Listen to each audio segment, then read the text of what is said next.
Hey friends, Brian King here. I just had an awesome conversation with a new friend from across the ocean over there in the UK. And we had discussions about, what holds people back and so on.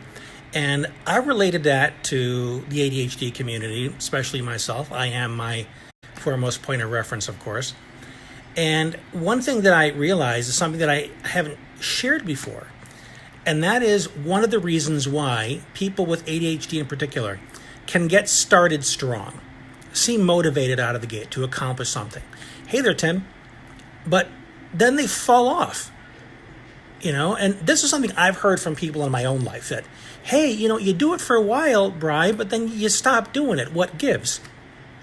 And there are answers out there related to ADHD like shiny object syndrome.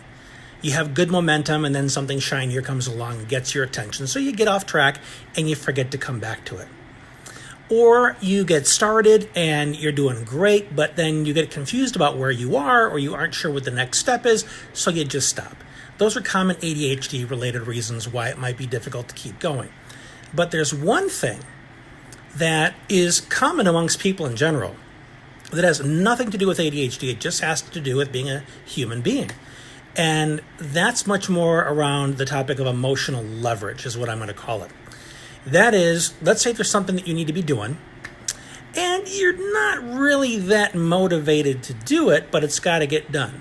So the person that it's really important for gets on your case and they stay on your case until you get moving. And you get some momentum, you want them to stop nagging you. So you're thinking, okay, I'll just do it already. So you work at it, and the person who is nagging you is happy that you're doing it now. So the nagging decreases, the nagging eventually stops, and you've accomplished your goal, which is to avoid the nagging. So you kind of lose your momentum a little bit because the nagging isn't there anymore. So without that push, you kind of start slacking off a little bit because you no longer have pain to avoid. So you get distracted by something else and then you're onto that thing. And lo and behold, the nagging may pick up again. Hey, I thought you said you were going to finish such and such. What are you doing? Don't you really care? Okay, I'll get back to it. Now you have the incentive again. Now, that's one part of emotional leverage, avoiding the pain. Now there's the other side of it, because there are two sides to every coin. I talk about this a lot. The other side of the coin is wanting to make somebody happy. So they're going to be really pleased with you. You value this person's opinion. You really want them to think well of you. So it pulls you to want to do this action, complete this task. This happens a lot in school with kiddos with ADHD. You want the teacher to be happy with you. And as soon as the teacher's happy with you and the happiness has been received, you feel good now, and you can start to get distracted because you've done what was asked of you. Or a kid does their homework to get the teacher or the parent off their back. You know how this goes.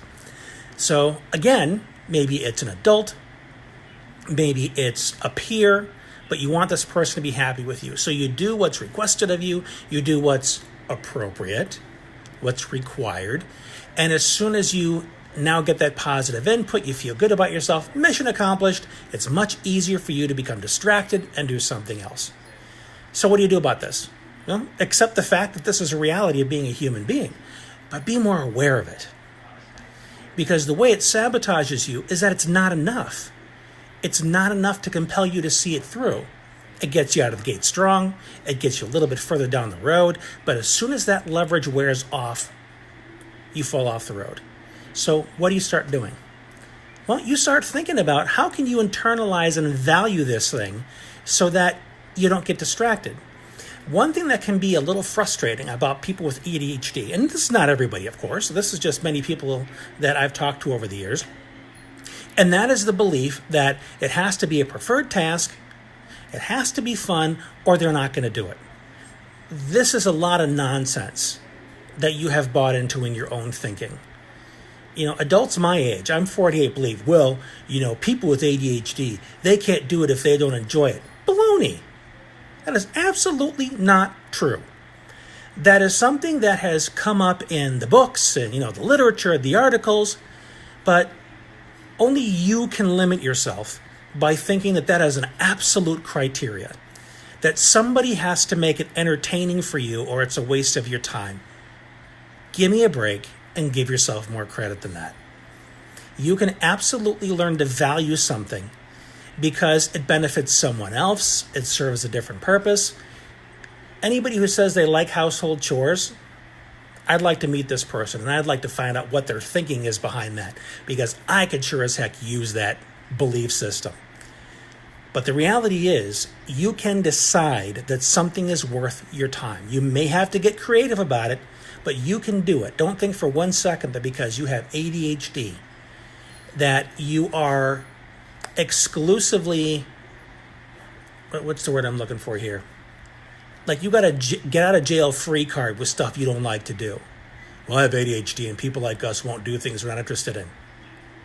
I don't buy it, and I never will. Because there are plenty of things I don't like to do that I still do because I found a way to make it worthwhile. So, I could rant about this all day long, but I'm not going to. I just wanted to share this with you so that you could understand on a little bit more of a human level some of the things that might be tripping you up and holding you back during activities that you could otherwise see through and be very successful in. So share your comments and let me know what you think about this. And if there's somebody else you know can benefit from this, please share it, and hopefully they can benefit as well. So until next time, this has been Brian, and we'll talk to you soon.